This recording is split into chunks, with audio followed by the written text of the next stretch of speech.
हमारा अगला कॉन्सेप्ट एक बहुत ही इंटरेस्टिंग और बहुत ही ट्रिकी कॉन्सेप्ट है जो कि बात करता है about real estate investment trust.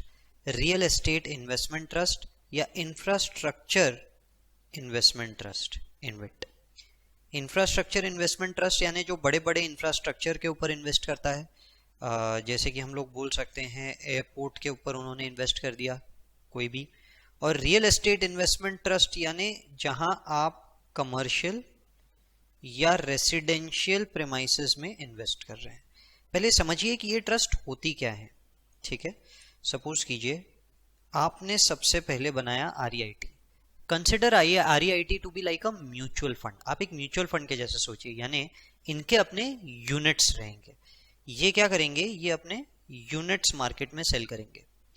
ये यूनिट्स जनरल पब्लिक परचेज करेगी। जनरल पब्लिक, आप, मैं, हम सब इसके यूनिट्स खरीद सकते हैं। अब आरईआईटी के पास आ जाएगा पैसा। अब ये क्या करेगी, अब ये ढूंढेगी कई सारे बिल्डर्स को। अब बिल्डर्स क्या करते हैं, हम बड़े बिल्डर्स की बात करेंगे, बाद में हम छोटे छोटे बिल्डर्स के ऊपर भी आएंगे। पहले बड़े बिल्डर्स का कंसेप्ट समझिए, फिर छोटे छोटे बिल्डर्स की बात करेंगे। बड़े बिल्डर्स क्या करते हैं, बड़े बिल्डर्स अपनी कंपनी में, जैसे मैंने आपको पहले भी एक कंसेप्ट बताया था, पहले एक सेपरेट कंपनी बनाएंगे जिसके सारे के सारे शेयर्स ये लोग खुद रखेंगे। ठीक है, हम इनको बोलेंगे एसपीवी, स्पेशल पर्पस व्हीकल। ये स्पेसिफाइड कंपनीज के अंदर में आएगी, स्पेसिफाइड कंपनीज के डेफिनेशन में आएगी। हम लोग बाद में पढ़ने वाले हैं। लीगल नॉर्म्स अभी मत समझिए, ये समझिए कंपनी है, बड़ी कंपनी है, आदित्य ग्रुप है, बिरला ग्रुप है। ऐसे में अगर हम रियल एस्टेट में बात करें तो डीएलएफ वगैरह हैं, हम ऐसे लोगों की बात कर रहे हैं यहाँ पे। तो इन्होंने क्या किया, इन्होंने अपनी खुद की एक सेपरेट कंपनी बनाई।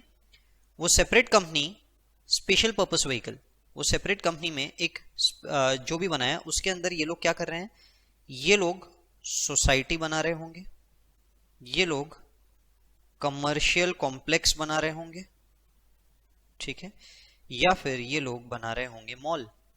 समझ गए, बड़े बड़ी सोसाइटीज बन रही है, बड़े बड़े कमर्शियल कॉम्प्लेक्सेस बन रहे हैं।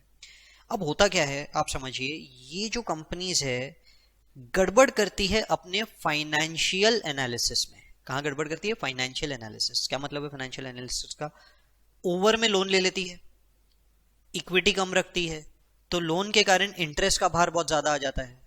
समझ रहा है, होता क्या है, आपने बहुत ज्यादा लोन लेके एक सोसाइटी बनाई, आपको लगता है इस सोसाइटी में डिमांड बहुत ज्यादा है, अच्छा खासा प्राइस चार्ज किया जा सकता है। जब तक आपकी सोसाइटी रेडी हुई, प्राइस तो बहुत ज्यादा है, बात सही है, पर उस प्राइस के ऊपर सेल इतना आसान नहीं है। आप सेल नहीं कर पा रहे, क्यों नहीं कर पा रहे, क्योंकि वो पेइंग कैपेसिटी के लोग उतने ज्यादा अवेलेबल नहीं है, हो सकता है। अब क्या होगा, सेल डिले होगा। डिले होने के कारण इंटरेस्ट तो चलता रहेगा, इंटरेस्ट की मार पड़ती रहेगी। ऐसे में इन कंपनीज की हालत खराब होनी शुरू होती है। ये जो इन्होंने सेपरेट कंपनी बनाई, इसमें इनकी हालत खराब होना शुरू होती है। अब इन्हें चाहिए कि कोई इनसे ये पूरी सोसाइटी ले ले, क्योंकि इनके फंड्स ब्लॉक पड़े हैं, इनका ये पूरा कमर्शियल कॉम्प्लेक्स ले ले, जो भी ले ले, ये पूरा का पूरा ये लोग सेल करना चाहते हैं। क्लियर है। अब ये भी हो सकता है कि इस सेपरेट कंपनी के नाम पे इन लोगों ने लेके रखा है लोन, ये भी रहता है, सब कुछ ही रहेगा ना इसके अंदर में। ठीक है, पहले मैं आपको बड़े बिल्डर्स की कहानी बता रहा हूं अभी। अब होगा क्या, इनको चाहिए कोई ऐसा बंदा जो इनकी ये पूरा का पूरा सेपरेट कंपोनेंट परचेज कर ले। यहां पिक्चर में कौन आता है, यहां पिक्चर में आता है आरईआईटी। आरईआईटी ऐसी कंपनीज के पास जाता है। मैं ये सेपरेट कंपनी की बात नहीं कर रहा, कंपनीज के पास जाता है, और इन कंपनीज के पास जाके इनको क्या बोलता है, भैया तुम्हारा स्टेक इस सेपरेट कंपनी में जितना भी है, इस एसपीवी में तुम्हारा जितना भी स्टेक है, ये हमको बेच दो, ये हमको बेच दो। ये लोग ऐसी कंपनीज में, ये लोग ऐसी कंपनीज में 51% और मोर स्टेक परचेज कर लेंगे। ठीक है, कुछ केसेस में ये लोग 100% स्टेक परचेज कर लेंगे। समझे, कुछ केसेस में 51% और मोर स्टेक परचेज करेंगे, और कुछ केसेस में 100% स्टेक परचेज करेंगे।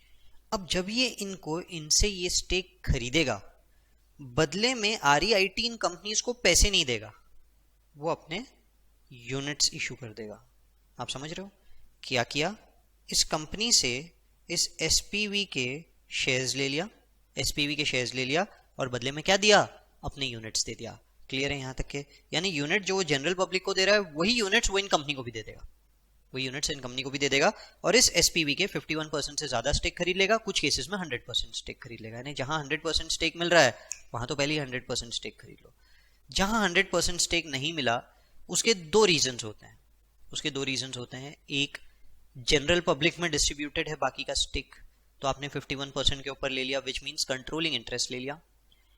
और ऐसा हो सकता है कि ऑलमोस्ट कुछ स्टेक सरकार के पास ही पड़ा है, 20 to 30% स्टेक सरकार के पास पड़ा है। अब ऐसे में हम क्या करें, ऐसे में हम क्या करें? तो उन्होंने बोला कोई बात नहीं, अगर कुछ स्टेक सरकार के पास पड़ा है तो आप बचा हुआ पूरा स्टेक खरीद ले रहे हो। This also means purchasing the complete stake, this means purchasing the complete stake. तो ये 1, ये 2, मैंने यहाँ पे एक 3 भी लिख देना चाहिए। कुछ स्टेक हम खरीद रहे हैं, कुछ सरकार के पास है, which is as good as 100% stake. मैं इन दोनों को अलग अलग क्यों बता रहा हूँ, क्योंकि आगे टैक्स ट्रीटमेंट दोनों का अलग अलग रहेगा, इसीलिए मैं आपको ये दो अलग अलग केसेस बता रहा हूँ, बाकी और कोई रीजन नहीं है।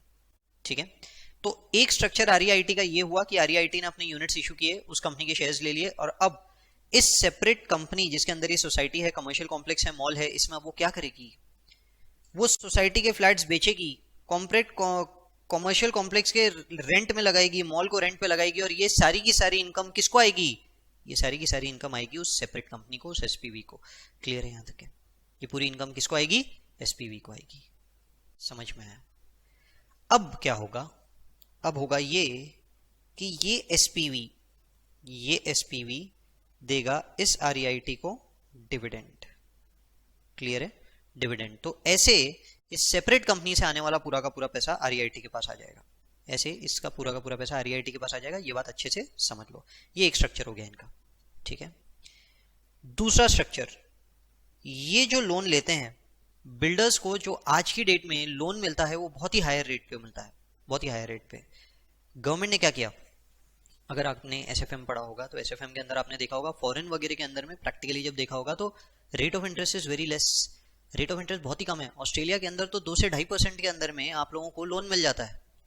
गवर्नमेंट ने फेमा रेगुलेशंस वगैरह फिलहाल साइड में रखी, इन आरईआईटी को फॉरेन से लोन लेना परमिट किया है। उसके फॉर्मेलिटीज, रेगुलेशंस वगैरह सब अलग से पढ़िए। ये लोग क्या करते हैं? अब ये लोग फॉरेन से लोन लेते हैं कितने पे? 2 से 3% पे। अब ये लोग क्या करेंगे? अब अगला स्ट्रक्चर बनने जा रहा है। ये लोग ये लोन को, ये वाले लोन को करवाएंगे रीपे और खुद लोन दे देंगे। ये लोग क्या करेंगे? ये लोग लोन देंगे टू एसपीवी, और ये वाला लोन जो कि फ्रॉम बैंक था, ये हो जाएगा रीपे। अब होगा क्या? आरईआईटी को लोन बहुत कम रेट पे मिला है, या फिर अगर उनको लोन नहीं भी मिला होगा तो ये यूनिट्स वगैरह से आया हुआ पैसा है उनके पास, उसके ऊपर ये लोग जो इंटरेस्ट कमाएंगे फ्रॉम दिस सेपरेट कंपनी, ये बहुत ही नॉमिनल रेट पे रहेगा, बहुत ज्यादा रेट नहीं रहने वाला है, बहुत ज्यादा रेट नहीं रहने वाला है। क्लियर है यहां तक के? चलिए, ये एक स्ट्रक्चर हुआ। अगला स्ट्रक्चर, स्मॉल बिल्डर्स। जो छोटे मोटे बिल्डर्स होते हैं ना, उनकी जो सोसाइटीज, कमर्शियल कॉम्प्लेक्स होते हैं, जैसे कि आपने एक कमर्शियल कॉम्प्लेक्स बनाया, एक अच्छा एकदम प्राइम कमर्शियल कॉम्प्लेक्स है आपका, उसके अंदर रेंट वेंट अच्छा आता है। अब आपको पैसों की जरूरत है, अगला कॉम्प्लेक्स बनाने के लिए पैसे नहीं है, तो आप क्या करोगे? आप ये वाला स्कीम विथ रेंटल पूरा किसी को सेल करोगे। स्मॉल बिल्डर्स को हम पे करेंगे, हम उनसे बाय कर लेंगे उनके ये कॉम्प्लेक्स। हम यानी कौन? आरईआईटी उनसे बाय कर लेगा उनके ये कॉम्प्लेक्स। अब होगा क्या? इस कॉम्प्लेक्स से आरईआईटी को डायरेक्ट रेंटल इनकम आएगा, डायरेक्ट रेंटल इनकम आएगा। कुछ बेचा तो डायरेक्ट कैप गेन आएगा। क्लियर है यहां तक के? समझ में आया? तो ये समझो कि आरईआईटी करता क्या है। आरईआईटी जनरल पब्लिक से पैसा लेता है, उनको यूनिट्स देता है। ठीक है, इन्विड भी यही करता है। मैंने यहाँ पे आरईआईटी लिखा, मैंने यहाँ इन्विड भी लिख देना चाहिए। ये लोग क्या करते हैं? पहला स्ट्रक्चर, बिग कंपनीज इनको अपने यूनिट्स देते हैं, इनसे शेयर्स ले लेते हैं ऑफ स्पेशल पर्पस व्हीकल। ये जो बिग कंपनीज हैं इनके क्या है? स्पेशल पर्पस व्हीकल्स है, स्पेशल पर्पस व्हीकल्स। उसके अलावा ये इन स्पेशल पर्पस व्हीकल्स को देते हैं लोन, जिसके बदले में ये स्पेशल पर्पस व्हीकल आरईआईटी को क्या देता है? इंटरेस्ट देता है, डिविडेंड देता है। समझ गए? दो तरह की चीजें मिलती हैं सेपरेट पर्पस व्हीकल से। दूसरा, REIT small companies small persons के जो कॉम्प्लेक्स होते हैं, मॉल होते हैं, इनको करता है बाय, इनको पे करता है कैश में और इनसे खरीद लेता है ये कॉम्प्लेक्सेस, इनसे ले लेता है ये प्रॉपर्टीज। ठीक है, इन प्रॉपर्टीज से आरईआईटी को आता है क्या? Rental income. ठीक है, ये इकोनॉमी की कंडीशन को सुधारने के लिए बनाया गया है। आप समझिए, कुछ लोग जो मतलब एक बिल्ड ऑपरेट ट्रांसफर का कॉन्सेप्ट समझिए कि मुझे सोसाइटी बनाना बहुत अच्छे से आता है, सस्ते में मैं सोसाइटी बना सकता हूं, पर मुझे बेचना नहीं आता, तो मेरे फंड ब्लॉक हो गए। यहां आरईआईटी पिक्चर में आ गया। आरईआईटी बोलता है हम उस लेवल पे एक्सपर्ट है, हम आगे के लेवल पे एक्सपर्ट है, रेंट कलेक्ट करना, बेचना, उस प्रॉपर्टी का जो भी करना है, we have expertise in that. आप अपनी प्रॉपर्टी हमको बेच दीजिए, आप अगले बिल्डर के काम पे लग जाइए, अगली स्कीम बनाना शुरू कर दीजिए। पॉइंट क्लियर है? ये एक स्ट्रक्चर है। अब इस स्ट्रक्चर में टैक्सेबिलिटी के इश्यूज आने शुरू हुए। ठीक है, आरईआईटी ने यूनिट्स दिए बिग कंपनी को कैप गेन लगेगा क्या? क्योंकि शेयर्स दे दिए, पैसा कुछ नहीं आया बिग कंपनी के पास। एसपीवी इंटरेस्ट पे कर रहा है, डिविडेंड पे कर रहा है। एसपीवी को टीडीएस पे करना है क्या? कॉर्पोरेट डिविडेंड टैक्स पे करना है क्या? ये दिक्कत आई। देखिए, टैक्सेबिलिटी के बहुत सारे पॉइंट्स आने वाले हैं यहाँ पे। आरईआईटी को जो भी पैसा आ रहा है, आरईआईटी रेंटल इनकम वगैरह जो भी आ रहा है, उसके ऊपर उसे टैक्स भरना है, तो क्या रेट से भरना है? आरईआईटी ने जो यूनिट्स लिए हैं जनरल पब्लिक से ऑब्वियस सी बात है वो उसके ऊपर डिविडेंड देगी, उनको डिविडेंड देगी। ये डिविडेंड के ऊपर जनरल पब्लिक को टैक्स भरना है क्या? समझ गया पूरा स्ट्रक्चर बना लीजिए। और इतने सवाल है जो हमें वेरियस सेक्शंस के अंदर कवर करने हैं। सरकार, एक बात समझ लीजिए, इस एक्टिविटी को प्रमोट करना चाहती है। तो सरकार क्या करेगी? सरकार ये सारे के सारे टैक्स या तो लोअर रेट पे कर देगी या एग्जेम्प्ट कर देगी, यही करेगी ना। सरकार क्या करेगी?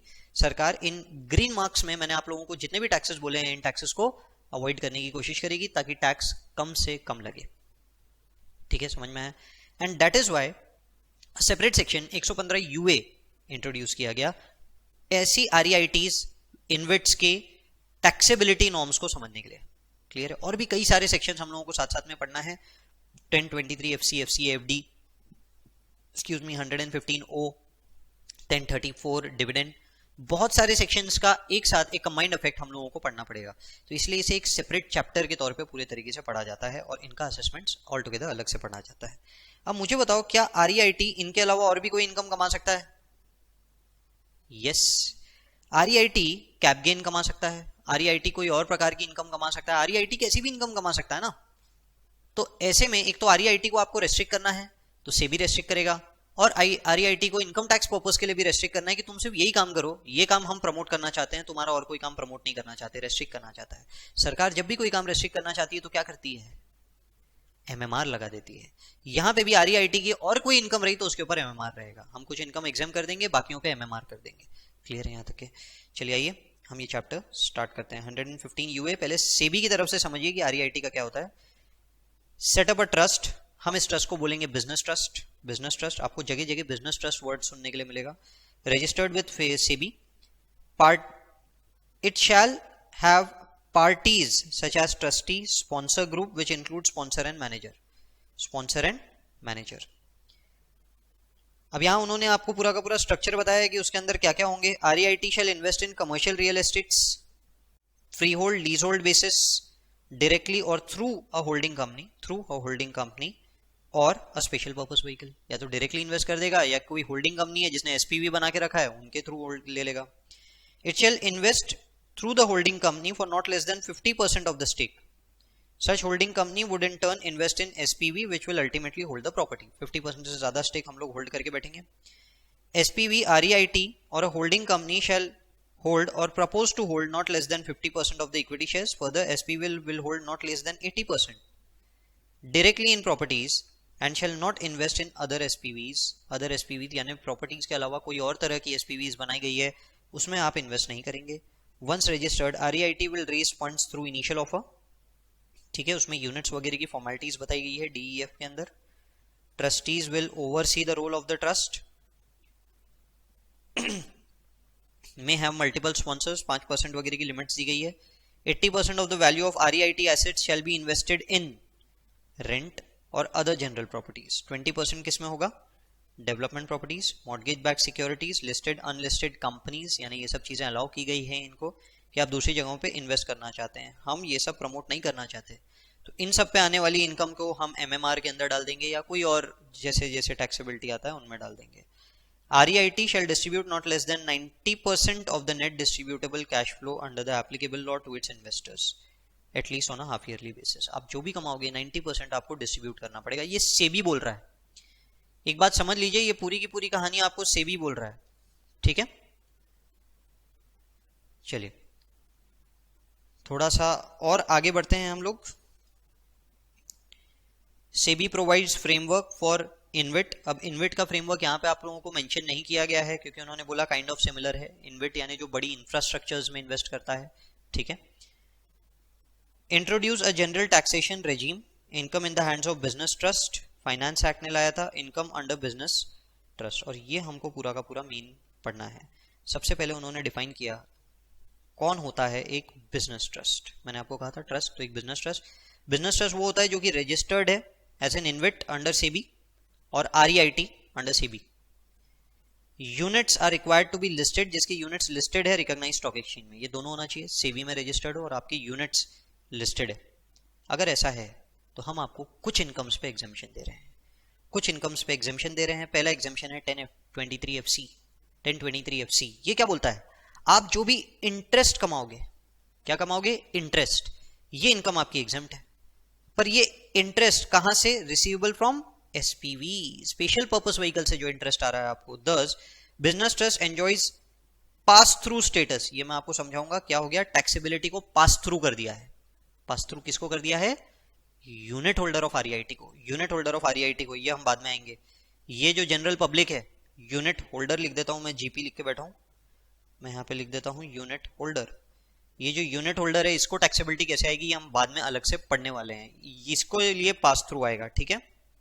वो क्या बोल रहा है कि भी जो SPV है, SPV उसको जो भी इंटरेस्ट आ रहा है, उससे जो भी इंटरेस्ट आ रहा है REIT को, उससे जो भी इंटरेस्ट आ रहा है वो एग्जेम्प्ट है in respect of interest received और receivable by the SPV. Dividend वाला पॉइंट बाद में पढ़ेंगे. FCA any income by way of business trust being REIT by way of rental or leasing or letting out of property owned directly is exempt in the hands of business trust. Exempt in the hands of business trust. 1023 FC ने कौन से pen से लिखूं? चलिए 1023 FC ने interest को exam कर दिया. इंटरेस्ट को एग्जाम कर दिया. ठीक है. रेंटल इनकम को 1023 FCA ने एग्जेम्प्ट कर दिया.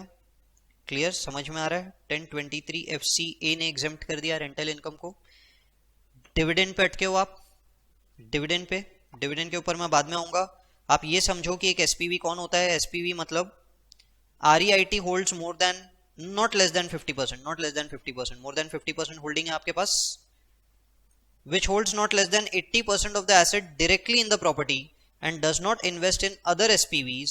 यानी ये जो SPV है इसके पास 80% तो प्योरली प्रॉपर्टी में इन्वेस्टमेंट है. आपके पास SPV के 50% से ज्यादा स्टेक है, 50% से ज्यादा स्टेक, और ये SPV ने कम से कम 80% प्रॉपर्टीज में इन्वेस्ट करके रखा है. And which is not engaged in activities other than holding and developing properties, any activity incidental to the same. Properties development आपका मेन पर्पस है, आपने इसी पर्पस में इन्वेस्ट करके रखा है. ऐसे SPV से आने वाली इनकम को आपने 1023 FC में एग्जाम्प्ट कर दिया.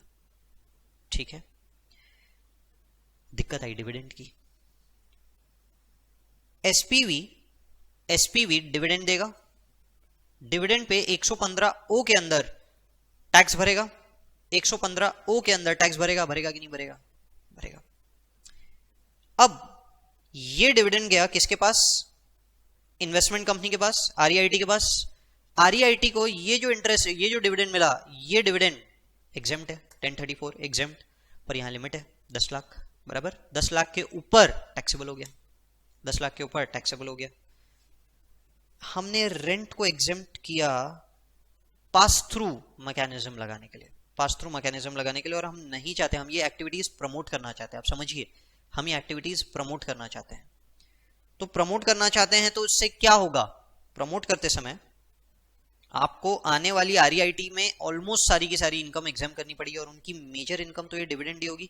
सबसे बड़ा इनकम क्या होगा, ये डिविडेंड ही तो होगा, क्योंकि आप बड़ी बड़ी कंपनीज की बड़ी बड़ी प्रॉपर्टीज खरीद रहे हैं, और वो बड़ी बड़ी प्रॉपर्टीज से आपको इनकम कैसे आएगी, डिविडेंड। हमें ये डिविडेंड को एग्जेम्प्ट करना होगा, हमें ये डिविडेंड को एग्जाम करना होगा। इन्होंने डिविडेंड को एग्जाम किया, पर कैसे किया आप ये समझिए, और किस तरह से प्रमोट किया।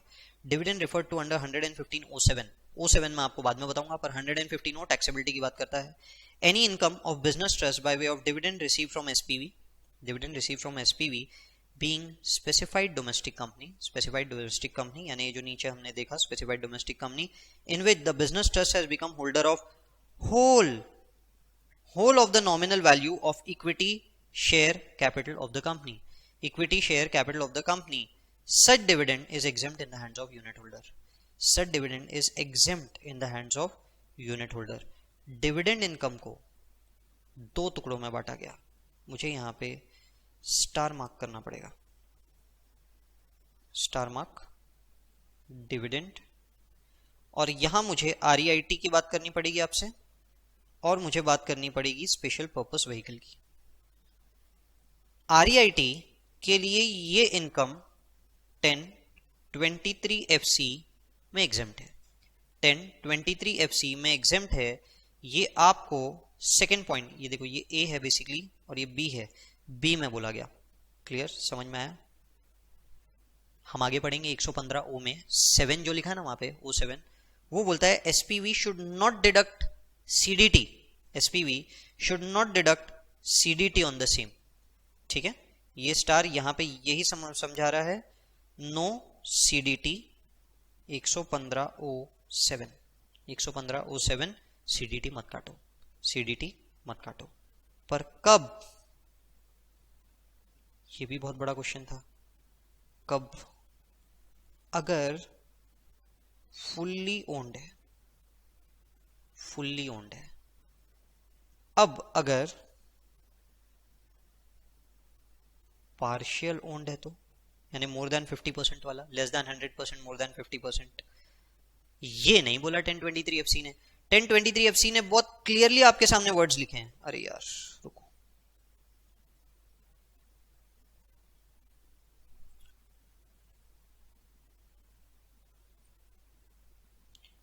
टेन 23FC ने आपके सामने बहुत क्लियरली वर्ड्स लिखे हैं। होल, मैंने अंडरलाइन कर दिया होल को आपको समझाने के लिए कि भाई होल है तो ही, अगर नहीं है तो 1034, उसका बेनिफिट तो मैं ले ही सकता हूं, but that benefit is only up to 10 lakh rupees, up to 10 lakh rupees. Clear, इसमें CDT डिडक्ट होगा, इसमें CDT डिडक्ट होगा। क्लियर है, समझ में आ रहा है यहां तक के। हम O7 देखते हैं, अगर यहां दिया होगा तो,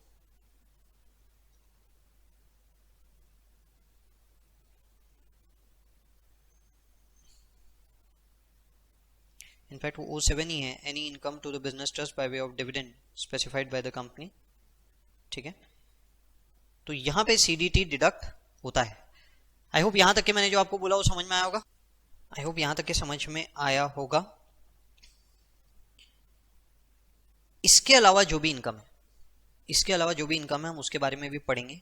ये टैक्सेबिलिटी हम लोगों को पढ़ना है। अभी हम लोगों ने टैक्सेबिलिटी क्या पढ़ा, इंटरेस्ट 1023FC में एग्जाम्प्ट, डिविडेंड 1023FC में अगर होली ओन्ड है तो एग्जाम्प्ट, अदरवाइज 1034 में एग्जाम्प्ट।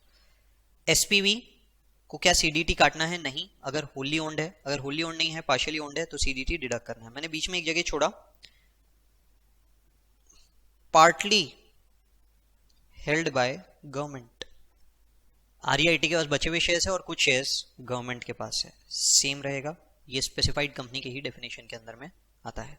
क्लियर है, चलिए, तो ये आपको यहां पे समझाया गया है FCA में। इसके अलावा उन्होंने बोला 111A 112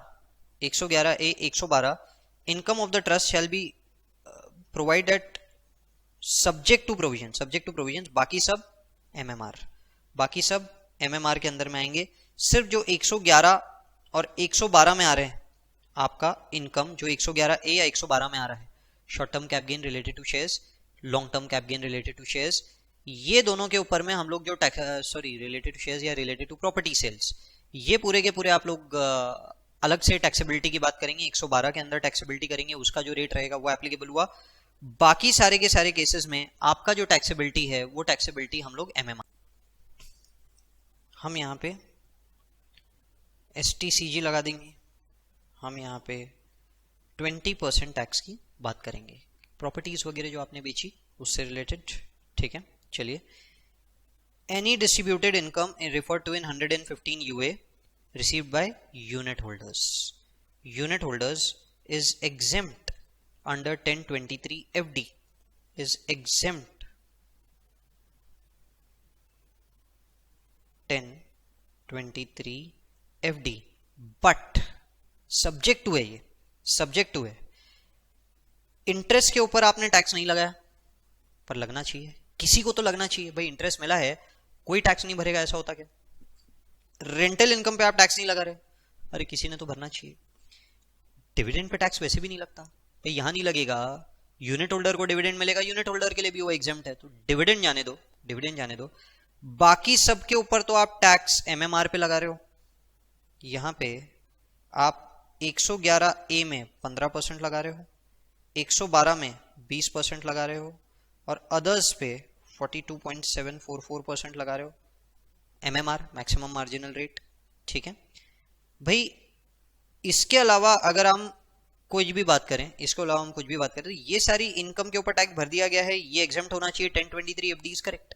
बट इंटरेस्ट पे किसी को तो टैक्स लगाने बोलो, रेंटल पे किसी को तो टैक्स लगाने बोलो, यहां आया पास थ्रू, पास थ्रू ने बोला कि यहां पे आप टैक्स लगाओगे इंडिविजुअल को on rental income and interest, rental income and interest earned under subclause A of 1023 FC, rental income under 1023 FCA। ये दो इनकम के अलावा बाकी सारी की सारी आपकी इनकम एग्जेम्प्ट है। ये आप कैलकुलेट कैसे करोगे? ये आप प्रोपोर्शनेट कैलकुलेट करोगे। ये कैलकुलेशन आपको कौन बताएगा? ये आपको REIT बताएगा। सिर्फ कैलकुलेशन ही नहीं बताएगा, REIT आपका TDS भी काटेगा, डोंट वरी। यूनिट होल्डर की बात हो रही है, यूनिट होल्डर की बात हो रही है। क्लियर है यहां तक? क्या चलिए, 115 UA3 provides that distributed income or any part thereof which is in nature of interest income received by business trust, SPV क्या कर रहा है? इंटरेस्ट दे रहा है किसको? REIT को। और रेंटल इनकम डायरेक्टली प्रॉपर्टी क्या कर रही है? रेंट दे रही है किसको? REIT को। ये दोनों भी 1023 FC FCA में एग्जेम्प्ट है। Deemed to be the income in the hands of unit holder in the previous year subject to tax in the hands of unit holder. Normal rate पे उसको टैक्स लगेगा, unit holder को proportionate calculation होगा। जब मैं आपको examples दूंगा तब मैं समझाऊंगा ये बात आपको। Any person responsible for making payment of income distributed on behalf of business trust, business trust unit holders को जो इनकम पास ऑन कर रहा है उसकी बात कर रहे हैं। is required to furnish a statement to the unit holder, जिसमें वो बताएगा कि आपने जो इनकम कमाई है, आपको जो इनकम पास ऑन हुई है, उसमें से कितनी इनकम रेंटल से रिलेटेड है, कितनी इंटरेस्ट से रिलेटेड है, कितनी डिविडेंड से रिलेटेड है, कितनी अदर इनकम से रिलेटेड है। प्रिस्क्राइब फॉर्म एंड मैनर पूरा का पूरा डिटेल प्रोवाइड करेगा। 139(4) बिजनेस ट्रस्ट को अपना रिटर्न फाइल करना पड़ेगा, रिटर्न फाइल करना कंपलसरी है। ठीक है, चलिए, टैक्सेबिलिटी का एक छोटा सा चार्ट बना हुआ है, उसके साथ साथ मैं आपको एग्जाम्पल समझाता हूँ। Transfer of listed units of business trust by unit holders, transfer of listed units of business trust by unit holders। unit holder अगर अपने यूनिट्स बिजनेस ट्रस्ट के बेचता है तो क्या होगा? बेचता है तो STT लग जाएगा, शेयर्स बेचोगे तो STT लगता है, सिक्योरिटी ट्रांजैक्शन टैक्स। ठीक है, period of holding will qualify as long term if it is more than 36 months। 36 months से ज्यादा की होल्डिंग है तो लॉन्ग टर्म है, अदरवाइज शॉर्ट टर्म है। ठीक है, लॉन्ग टर्म के ऊपर आप 10% से टैक्स लगेगा plus 4% education cess, 10% tax plus surcharge अगर आपको एप्लीकेबल है, प्लस 4% सेस। क्लियर है यहां तक के? शॉर्ट टर्म कैप गेन है तो 15% प्लस सरचार्ज आपको एप्लीकेबल है तो प्लस 4% एजुकेशन सेस। क्लियर है यहां तक के? Exchange of shares in SPV, ठीक है, यूनिट होल्डर ने अगर यूनिट्स बेचा तो क्या होगा, टैक्सेबिलिटी हमने देखा 36 मंथ्स के ऊपर लॉन्ग टर्म, 36 मंथ्स के नीचे long term, short term holding more than 36 months. हम बात कर रहे हैं यूनिट होल्डर की, more than 36 months, long term capital gain taxable at 10%, 10%, less than 36 months, short term capital gain taxable at 15%। ठीक है, ये आपने यूनिट होल्डर की बात की, इससे आरईआईटी को कोई फर्क नहीं पड़ता, उन्होंने तो यूनिट बेच दिए थे। ठीक है, लिखिए लिखिए, वीडियो पॉज कीजिए, लिखिए, ये बहुत काम का डेटा है आपके। Exchange of shares in SPV by sponsor of the business trust. Sponsor ने शेयर्स दिए थे कैपिटल गेन, कैपिटल गेन, यहां सरकार ने दूसरा एग्जेम्पशन दिया, वरना क्या होता था, अगर आप जिस दिन यूनिट ट्रांसफर कर रहे हो उसी दिन इनको कैपिटल गेन लगा दोगे तो ये बोलेगी यार पैसा तो आया ही नहीं, अभी तो सिर्फ यूनिट्स आए हैं, हमने बेचा भी नहीं यूनिट्स, यूनिट्स आए हैं, आप शेयर्स ले गए, हमको यूनिट दे दिया, हमारे पास पैसा कहां से आया, हम टैक्स अपने जेब से थोड़ी ही भरेंगे। सरकार को पता था लोग देना बंद कर देंगे, ऐसे देंगे ही नहीं यार, प्रॉपर्टी से ट्रांसफर ही नहीं करेंगे, तो उन्होंने बोला कोई बात नहीं, जब आप ये यूनिट्स बेच दोगे उस दिन हम ट्रांसफर मानेंगे, आज हम ट्रांसफर नहीं मान रहे, नॉट कंसिडर्ड एज ट्रांसफर। ठीक है, कैप गेन के चैप्टर के अंदर में अमेंडमेंट लाया गया, section 47 17, section 47 17, exchange is not treated as transfer, यानी टैक्सेबिलिटी डिफर होगी, जिस दिन आप ये यूनिट्स बेचोगे उस दिन हम टैक्स लगाएंगे 112A 111A।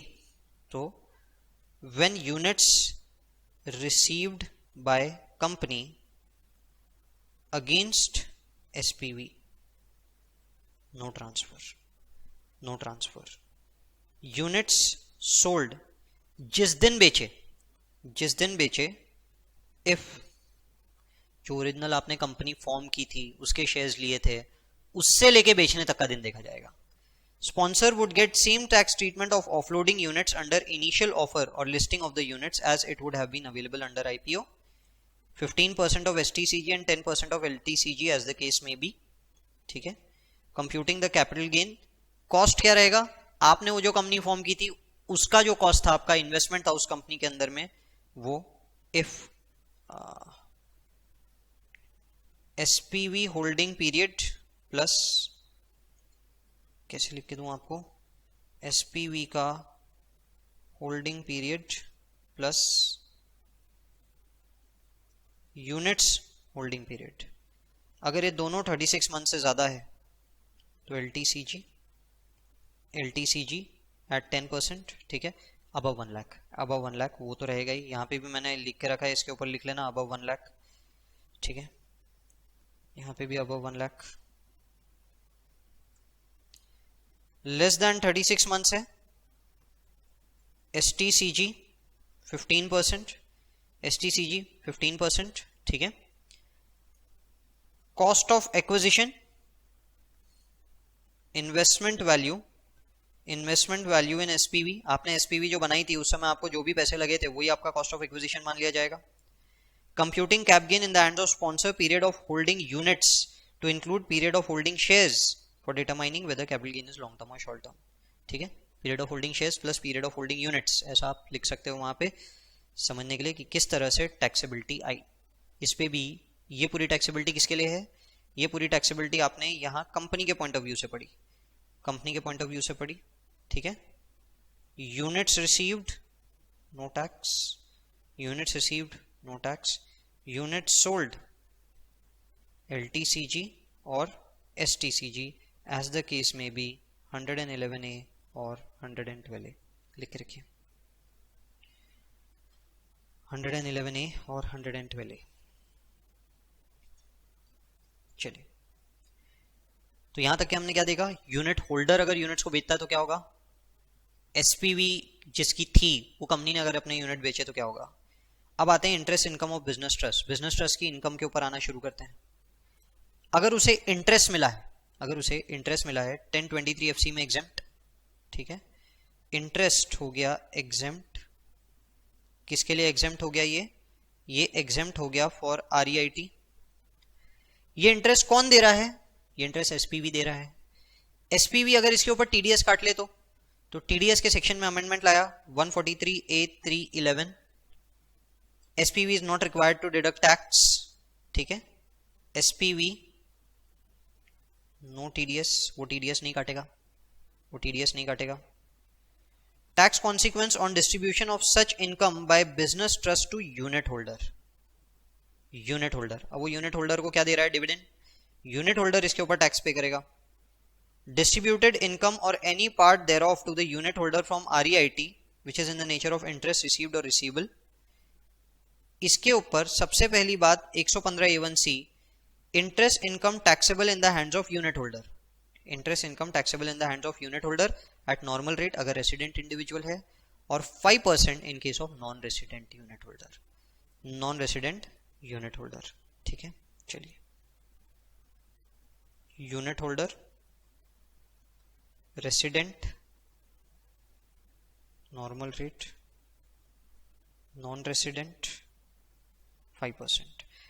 194 LBA, business trust इतनी प्रोपोर्शनेट इनकम पे आपका TDS काटेगा 5% in case of NR, 10% in case of residents, 10% in case of residents. समझिए, अब मैं देता हूं आपको एक प्रैक्टिकल एग्जांपल। REIT ने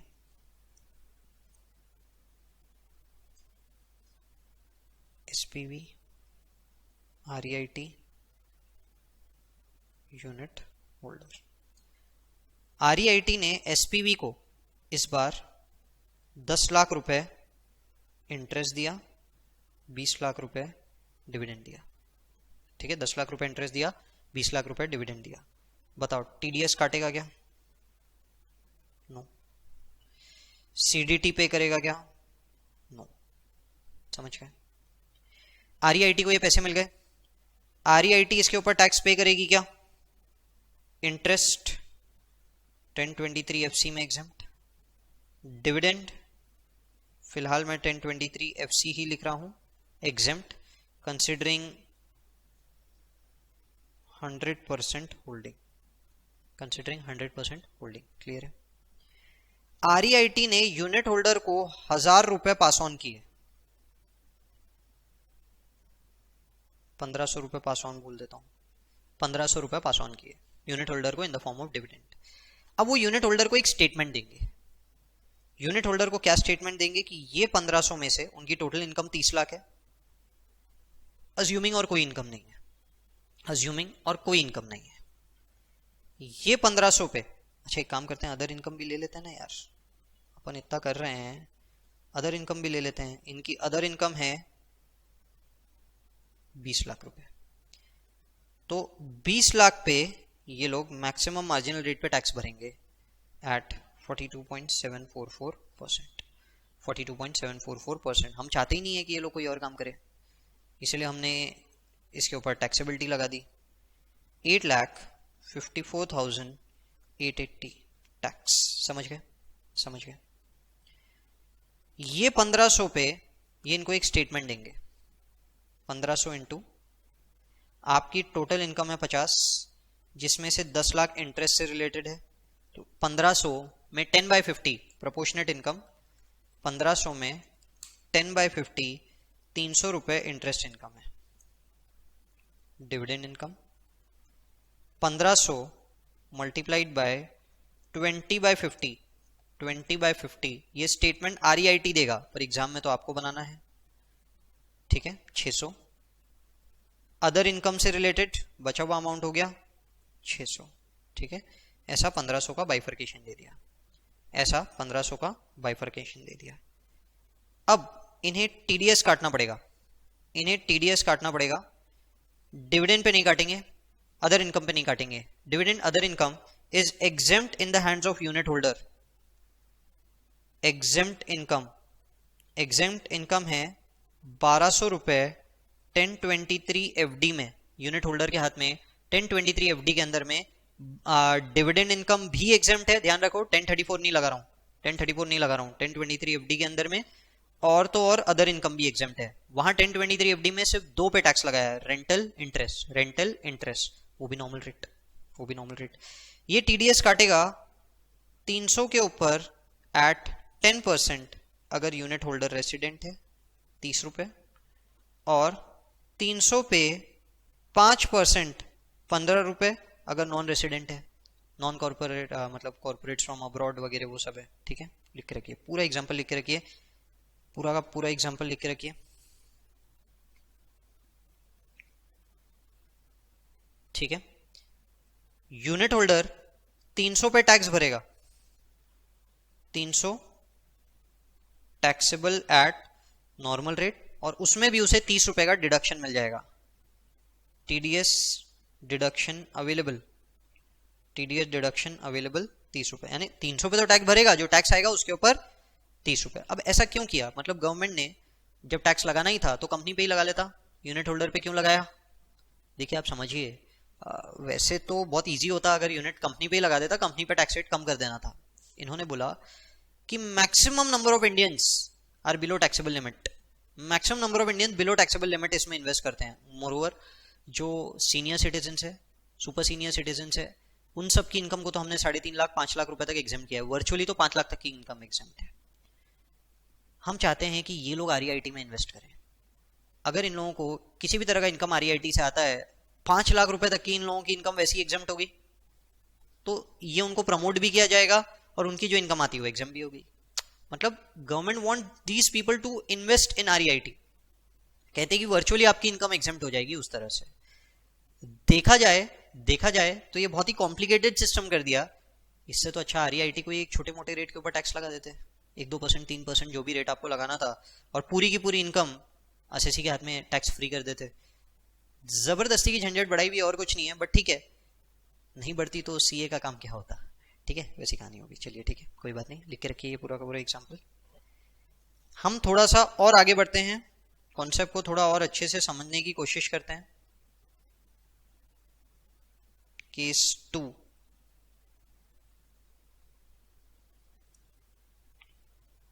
मैं सेम केस आप लोगों के सामने रख देता हूं।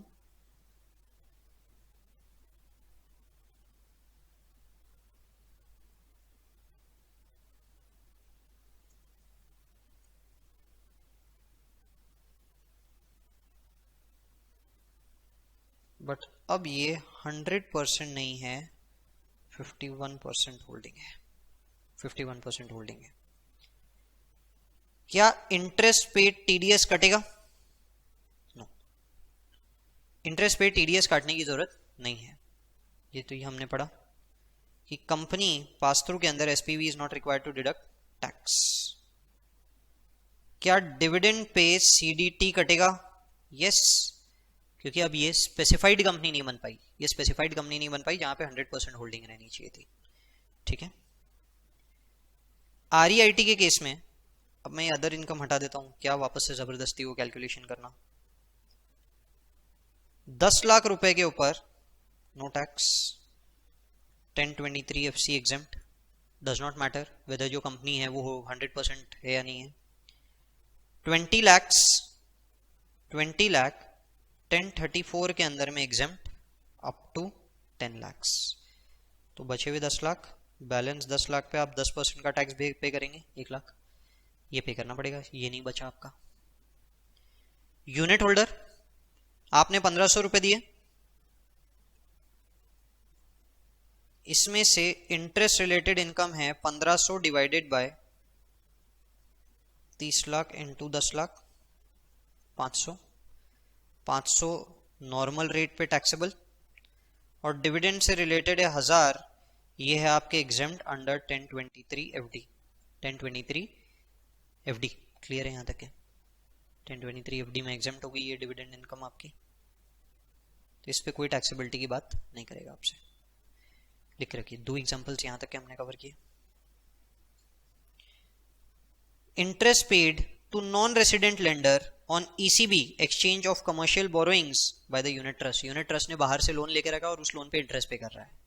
ठीक है, मैं किसकी बात कर रहा हूं यहाँ पे आपसे, हमने ये जो डायग्राम बनाई है, इस डायग्राम के अंदर में मैं REIT की बात कर रहा हूँ, REIT, वो REIT नॉन रेसिडेंट को इंटरेस्ट पे कर रहा है। सिंपल कहानी है, 5% पे TDS काटो, कहानी खत्म। बस 5% TDS काटो, कहानी खत्म। फॉरेन से ली हुई बोरिंग्स के ऊपर 5% का टैक्स है, ठीक है। Lenders at the rate of 5% under 115A, concessional rate of TDS will be applicable. आपको वही concessional rate of TDS deduct करना पड़ेगा, समझ गए।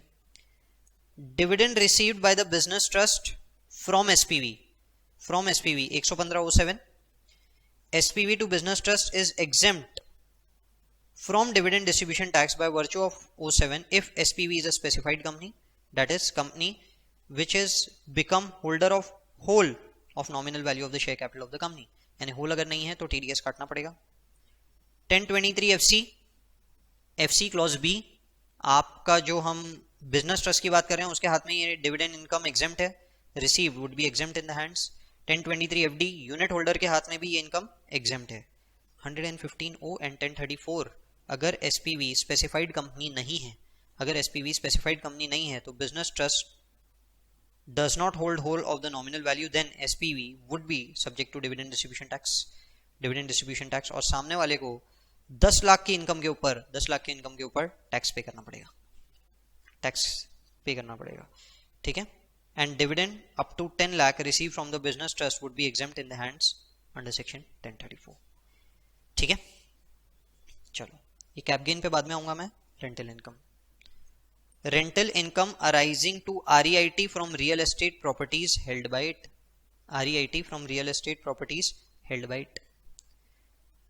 रेंटल इनकम सिर्फ REIT के लिए, समझ गए। हम लोग जब इंटरेस्ट इनकम की बात कर रहे थे तो हम बिजनेस ट्रस्ट की बात कर रहे थे, बिजनेस ट्रस्ट यानी REIT भी आ गया, इनविड भी आ गया। पर जब हम रेंटल इनकम की बात करते हैं तो यहां सिर्फ REIT वर्ड लिखा है, मतलब नॉट एप्लीकेबल टू इनविट। एक infrastructure company, infrastructure investment trust अगर रेंटल इनकम कमा रहा है तो उसका रेंटल इनकम एग्जेम्प्ट नहीं है, उसका रेंटल इनकम एग्जेम्प्ट नहीं माना जाएगा।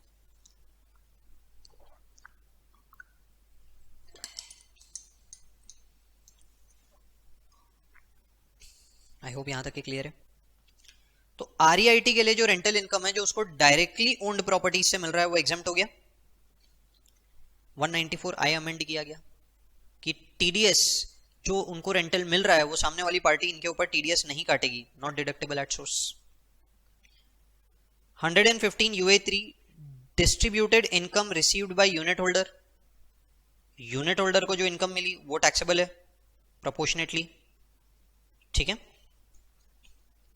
Distributed income or part thereof received by unit holder which is in the nature of income by rental and leasing of house property owned directly by such REIT is deemed to be income of unit holder, deemed to be income of unit holder। Distribution of REIT by unit holder of rental income from real estate के ऊपर tax की बात की गई 10% in case of resident and normal rate, जो भी rate in force रहेगा for non resident, non resident को जो रेट एप्लीकेबल है वो रेट के ऊपर उसका टैक्स डिडक्ट कर दिया जाएगा। क्लियर है। चलिए आइए अगला एग्जांपल लिखते हैं।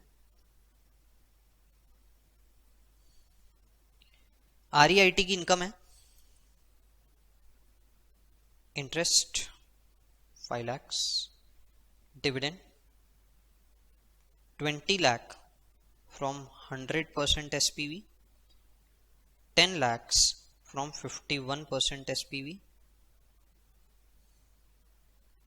8 lakh in the form of rental income, 8 lakh in the form of rental income, ठीक है। यहां पे रेंटल लिख देता हूं, अदर 10 लाख, सब मिलाएं तो 53 लाख की इनकम होगी, ठीक है। इंटरेस्ट हमने पढ़ा 1023 FC एग्जेम्प्ट। डिविडेंड जो 20 लाख मिल रहा है होली ओन से है, 1023 FC एग्जेम्प्ट। दूसरा वाला जो डिविडेंड मिला 10 लाख रुपए वो 1034 10 लाख रुपए तक के एग्जेम्प्ट है तो वो भी एग्जेम्प्ट हो गया। Rental exempt 1023 FCA exempt, others 10 lakh 42.744% से टैक्स भरना पड़ेगा, 4,27,440। क्लियर?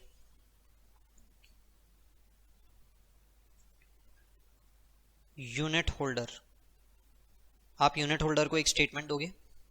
सपोज करो कि यहाँ पे जो पैसे पास ऑन हुए हैं वो हैं 5,300 रुपये, 5,300 रुपये।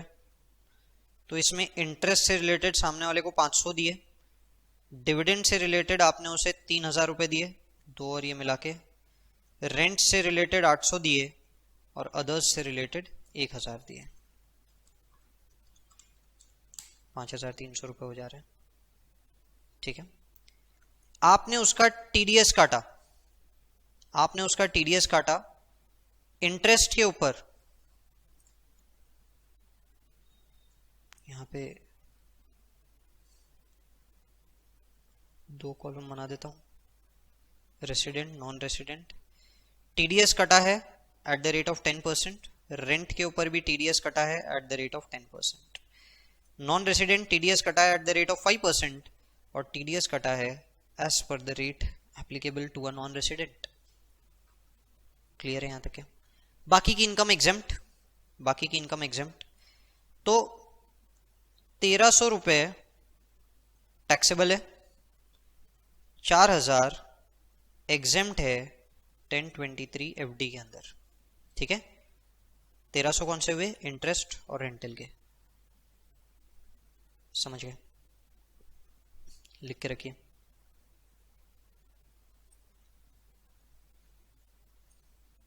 If above example was INVIT, if the above example was INVIT, तो रेंटल भी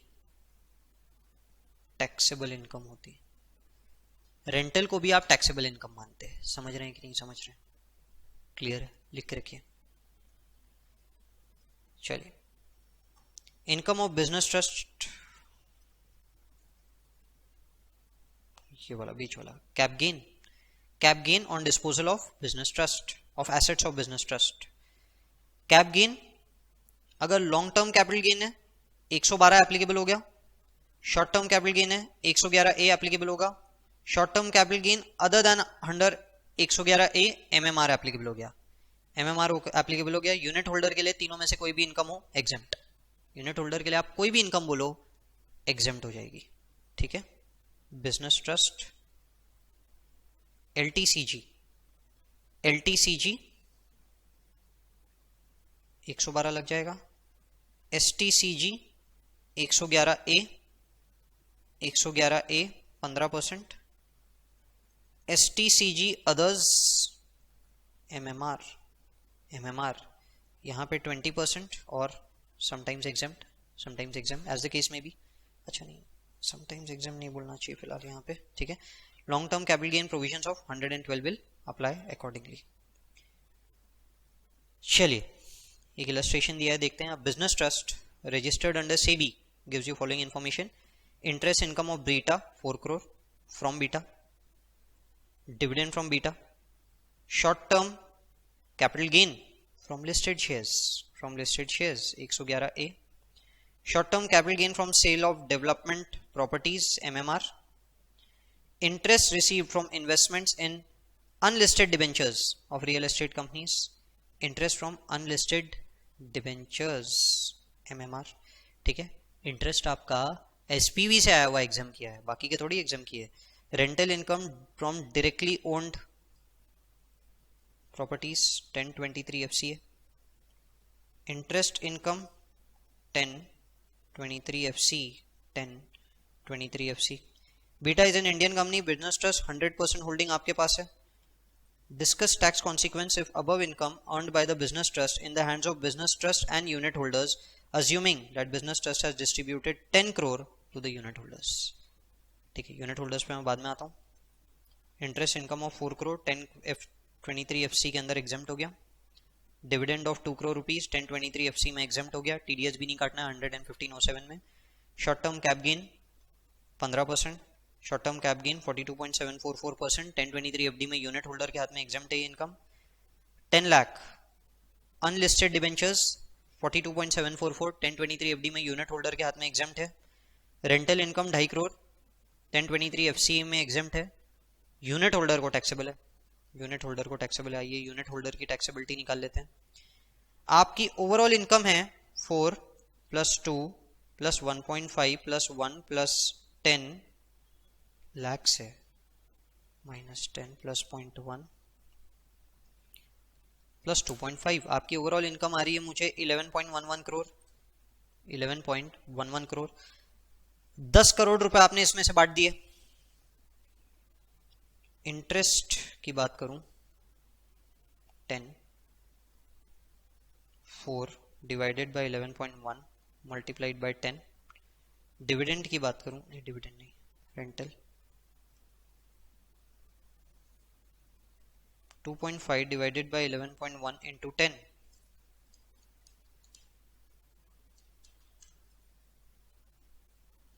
नहीं ये 3.6, 2.25। ये दोनों यूनिट होल्डर्स के हाथ में टैक्सेबल हो गए, दोनों पे ही टीडीएस भी कटेगा, ठीक है। 4/11.11 पहला वाला केस वही लिखा हमने, 4/11.11 के ऊपर, और इसके ऊपर टीडीएस भी कटेगा। रेंटल इनकम 2.5/11.11 और उसके ऊपर टीडीएस भी कटेगा। मैंने अपनी तरफ से बेस्ट ट्राई किया है। आई होप आप लोगों को समझ में आ गया होगा पूरी तरह से कि आरईआईटी की टैक्सेबिलिटी कैसे आती है।